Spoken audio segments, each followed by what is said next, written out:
نبی کریم صلی اللہ علیہ وسلم کی جو تعلیمات ہمارے سامنے آئی ہیں وہ ہم سے یہ مطالبہ کرتی ہیں کہ ہم سب سے بڑھ کر اللہ اور اس کے رسول کو محبت کریں، اس کی مخلوق کے ساتھ شفقت اور رحمت کا برتاؤ کریں، سب کے حقوق ادا کریں اور کسی کو تکلیف نہ پہنچائیں، سارے کام صرف اللہ کے لیے کریں، نیت کو خالص رکھیں اور دل کی بھی اصلاح کریں۔ سوال یہ ہے کہ یہ چیزیں کس طرح پیدا ہو سکتی ہیں اور اس کا نسخہ کیا ہے جس سے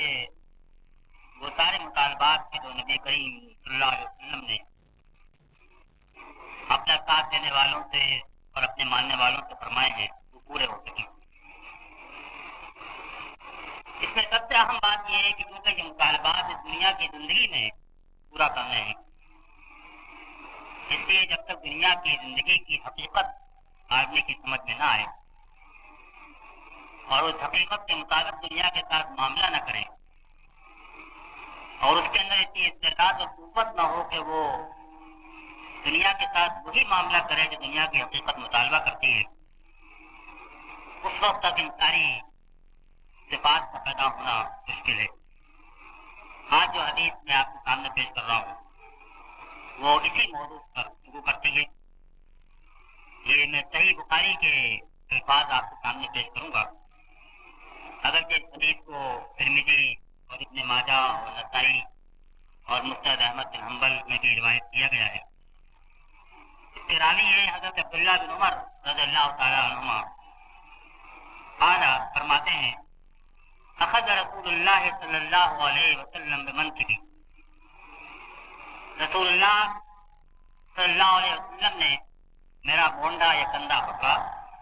فقالا، پھر آپ نے فرمایا کن فی الدنیا کأنک غریب وعابر السبیل، دنیا میں اس طرح رہو گویا کہ تم اجنبی ہو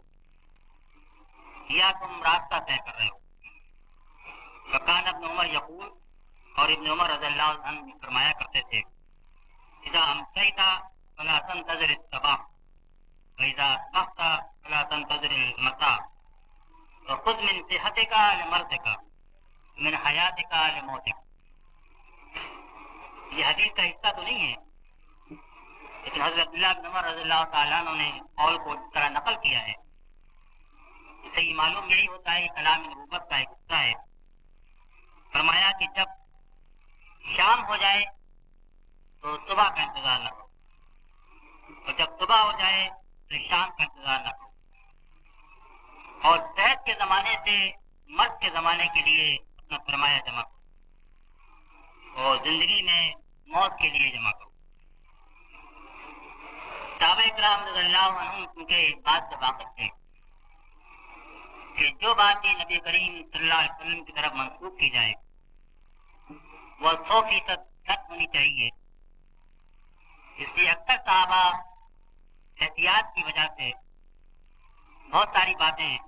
بغیر نبی کریم صلی اللہ علیہ وسلم سے نسبت دیے نقل کیا کرتے تھے۔ ان کو حدیث کی زبان میں اثر کہتے ہیں، آثار صحابہ رضی اللہ عنہ، اور کلام سے یہ معلوم ہوتا ہے کہ یہ تقریباً اسی قسم کی بات انہوں نے حضور سے سنی تھی، لیکن نسبت کرنے کے بجائے وہ اپنے الفاظ میں بیان کیا، لیکن جو الفاظ سے ان کو یاد تھے وہ انہوں نے واضح طور پر بیان فرمائے کہ دنیا کے اندر اس طرح رہو گویا کہ تم غریب، عربی میں غریب کے الفاظ میں، اور عابر السبیل یا راستہ چلنے والے، راستہ عبور کرنے والے۔ یہ حدیث بھی ان احادیث میں سے ہے کہ جن کے الفاظ اگرچہ مختصر ہیں لیکن ان کا مضمون بڑا وسیع اور اہم ہے۔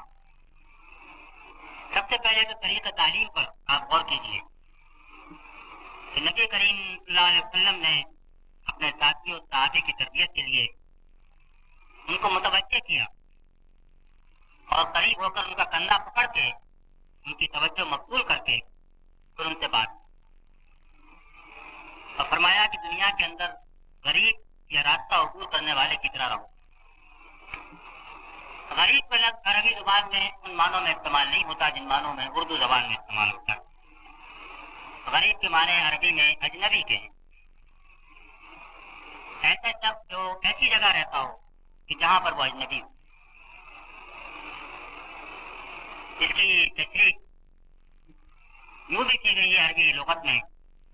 کہ جس کا کوئی مسکن نہ ہو، گھر نہ ہو، ایسا گھر جہاں پر اس کو ٹھکانہ ملے،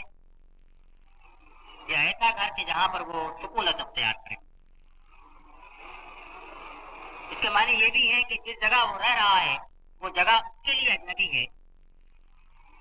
اور اس سے اس کو کوئی انس اور محبت نہیں ہے، اگرچہ وہ جگہ پر قیام پذیر ہے لیکن اس کا وہاں پر ٹھکانہ نہیں ہے. اور اس پوری جگہ پر وہ ماحول کے لحاظ سے بھی، رہنے والوں کے لحاظ سے بھی، اپنی زندگی کے لحاظ سے بھی اپنے آپ کو اجنبی محسوس کرتا ہے. دوسرا لفظ آپ نے فرمایا کہ عابر السبیل، راستہ، عبور کا لفظ اردو زبان میں استعمال ہوتا ہے، اسی سے عابر کا لفظ نکلا ہے. اور عابر السبیل کا معنی ہے کہ راستہ جو چلنے والا ہے اس کی طرح رہو. راستہ چلنے والے سے دو معنی مراد ہو سکتے ہیں. ایک یہ کہ جو آدمی مسلسل چل رہا ہے اور کہیں اس کو کوئی قیام یا سکونت کی ضرورت پیش نہیں آتی، مسلسل وہ سفر کی حالت میں ہے، مسلسل اس کا سفر جاری ہے اور بیچ میں کوئی منزل نہیں ہے. اور دوسرے معنی یہ ہے کہ اگرچہ منازل بھی آتی ہیں، وہ قیام بھی کرتا ہے، لیکن مسافر کی طرح وہ یہ جانتا ہے کہ اس کے گھر میں وہ نہیں ہے، اپنے وطن سے دور ہے، بلکہ کہیں نکل کے آیا ہے اور کسی مقصد کے لیے وہ اس سفر کو طے کر رہا ہے. اس حدیث میں کہیں آخرت کا ذکر تو نہیں ہے، لیکن حدیث کے الفاظ سے یہ بات واضح اور صاف ہے کہ فی الواقع اس روایت میں جو حکم دیا گیا ہے اس کا مقصود تو آخرت کے ساتھ دنیا کے تعلق کو اور صحیح تعلق کو ظاہر کرنا ہے. اور موت کے بعد جو زندگی آنے والی ہے جہاں انسان کو جانا ہے اور جس عالم سے وہ دنیا کے اندر آیا ہے، ان دونوں کے درمیان دنیا کے جو چند لمحات ہیں جو ماں کے پیٹ اور بچپن کے گہوارے سے لے کر اور قبر تک جو پھیلے ہوئے ہیں، جو بظاہر تو بہت لمبے محسوس ہوتے ہیں لیکن بڑے مختصر ہیں، ان کی حقیقی نوعیت کیا ہے اور ان کا تعلق آخرت کے ساتھ کیا ہونا چاہیے.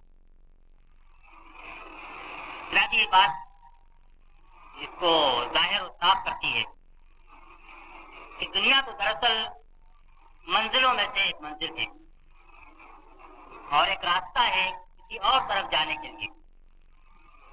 دنیا نہ خود منزل ہے اور نہ خود مقصود ہے، نہ رہنے کی جگہ ہے، بلکہ یہ تو اجنبی جگہ بھی ہے اور سفر کا راستہ بھی ہے. اور اصل جو مقصود ہے، جیسا کہ عبداللہ بن عمر رضی اللہ عنہ کی بات کی تشریح سے واضح ہوتا ہے، اصل مقصود تو یہ ہے کہ آدمی جو موت کے بعد زندگی آنے والی ہے اس کا سامان تیار کرے، جو اس کا اصل گھر ہے وہاں پہنچنے کے لیے تیاری کرے، اور وہ تجارت کرے اس سفر میں جس کا نفع موت کے بعد ظاہر ہو، اور وہ کھیتی بوئے اور فصل لگائے جس کو کہ وہ دنیا کے بعد آنے والی زندگی میں کاٹ سکے، فصل سے نفع حاصل کر سکے.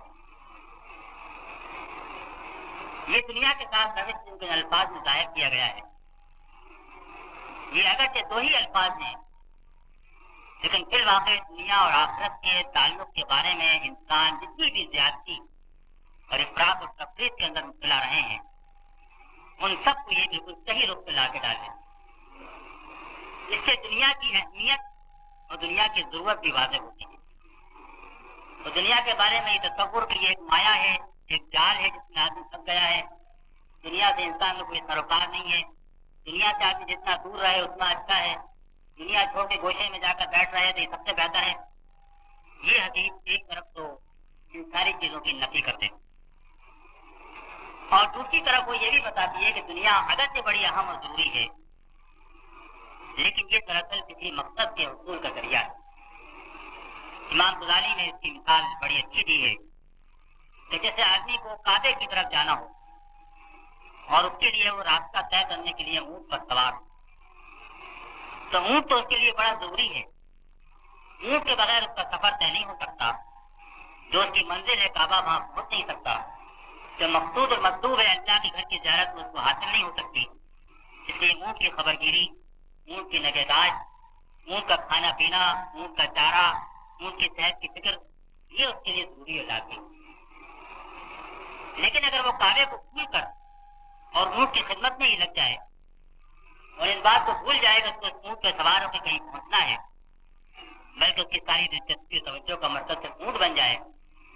تو پھر وہ دراصل اپنی منزل کھوٹی کر رہا ہے، اور اس مقصد کے لیے اس کو اونٹ دیا گیا